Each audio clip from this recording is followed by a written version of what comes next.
A few months ago, I made a video called Exploring the Idea of the Fallen Disney Channel Star. In that video, I talked about the weirdly sterilized celebrity culture that dominated the Disney Channel for most of the 2000s, where child actors were forced into this really sterile box of what Disney executives thought would be appropriate for their image, and how the system was basically designed to fail them for a multitude of psychological, misogynist, and overall problematic reasons once they left the network and went off on their own.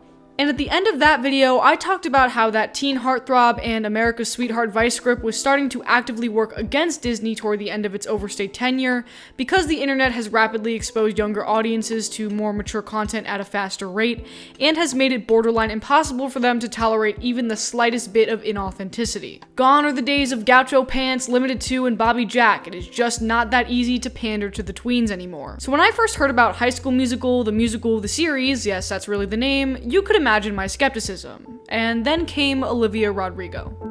Got my driver's license last week, just like we always talked about. Like most terminally online 23-year-olds, I had never heard of Olivia Rodrigo until around January of this year, so let's do a quick recap for those out of the loop.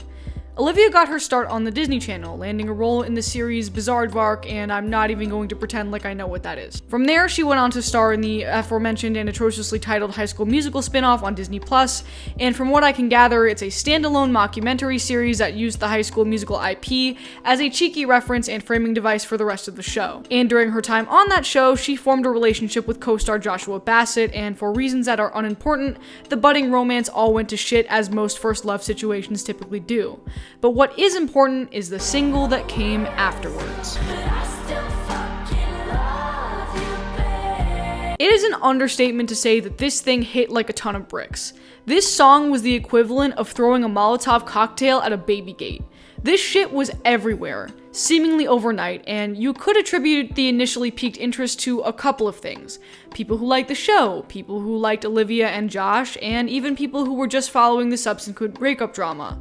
But I want to talk about why I think it's stuck. So remember how I talked about how it's really hard to pander to kids nowadays? This song doesn't do any of that shit. This is no Selena Gomez in the Scene or La La Land by Demi Lovato. There's no cringy, I'm not like those other girls aura awkwardly stumbling out from a misplaced guitar solo. It's just a 17-year-old girl singing about being a 17-year-old girl. And while that may seem simple, it's actually pretty charming. And what's interesting is, it's not just charming for people who are Olivia's age. I mean, I am long and far removed from my first ever romance or unrequited crush, but at the same time Driver's License came out, I was hauling my dumb ass in the snow to 7-day-a-week overnight shifts, and this song was cathartic because while the lyrics weren't exactly relatable to present me in that present moment, it just gave me a reason to fucking scream about something. And in an era where songs are just being made and remixed for the sole purpose of having a 10-second clip of them go viral on TikTok, it is genuinely refreshing to get to see this kid tell a story about getting her driver's license and all the memories associated with such a universal coming-of-age moment. And it's not delivered in that weird Khalid style where the teens you see on the Hollister billboard type of way. Her shit is simple enough to be relatable, sure, but it's presented with this uniquely mysterious kind of quality that Lorde has, and definitely also takes influences from Taylor Swift's writing style, and the way that the imagery present throughout the song is so specific. So by February, Olivia is on top of the world, with everyone waiting to see what she's going to do next, and then she proceeds to prove why you never fuck with a Pisces. If Driver's License was the Molotov cocktail, Sour was the goddamn Trojan horse.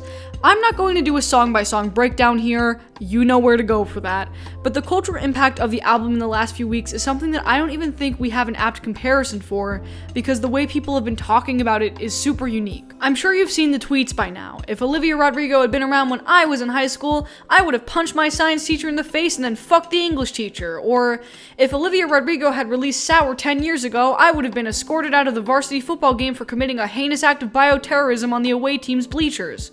Which has prompted myself and others to ask, why does stating that you like this album have to come with a billion qualifiers?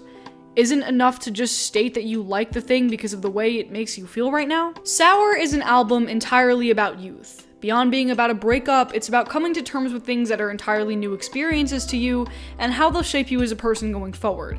This is also complemented by the adolescent imagery of the album art and corresponding lyric videos, themed with old school marble composition notebooks and the kind of stickers that you'd get at a Scholastic book fair or end of the year barbecue. And the album's imagery and overall aesthetic really is striking a chord with people, because yeah, sure, some of the songs are dramatic and over the top and a little messy at times, but we've all been there. And a lot of us are not brave enough to admit that we still go there. Catch me at the wrong time and you'll hear me screaming the lyrics to Happier in the shower like it's the goddamn X Factor stage, and I'm not ashamed of it, although my alto ass probably should be. Now, aside from the content of the album itself, Olivia is fascinating for a couple of other reasons. I mean, from the research I've done, it seems like she still has some irons in the fire over at Disney and is still contracted to work with Bassett to some extent. But here's the weird thing that we really haven't ever seen before. Olivia is allowed to say the word fuck. And yeah, that sounds a little ridiculous, she's 17, I mean, of course she can say it, but Disney hasn't interfered pretty much at all the way that you'd think that they would. And this could be for a couple reasons. Olivia is working on a Disney Plus series and isn't exactly the face of the brand the way that Hannah Montana or Selena Gomez used to be, so she could basically be considered an independent contractor by the company. Or maybe Disney is actually starting to catch on to the potentially lucrative idea of being family friendly with just a couple asterisks. I mean, think about it. Disney Plus is already pivoting to host more of the mature content in the company's arsenal with IPs like Marvel and Star Wars, and it's really the only way to compete with the zillion other streaming services out there at this point. And on top of that, it lessens the chance of Disney having to do damage control later on the way that they've had to do with other former child stars once the squeaky clean image accidentally gets wiped away. So, how does Olivia feel about all this? In an interview with Nylon, she was asked about her use of expletives in her music, and this is how she responded.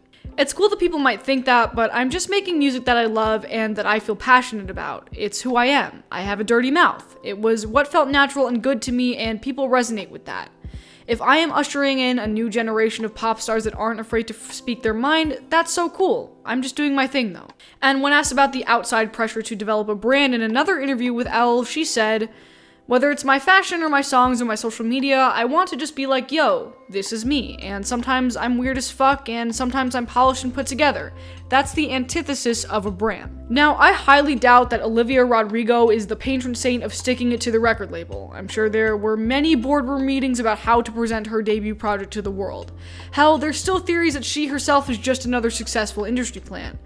But whether it's genuine or not, it feels genuine, and rough around the edges, and a little messy at times.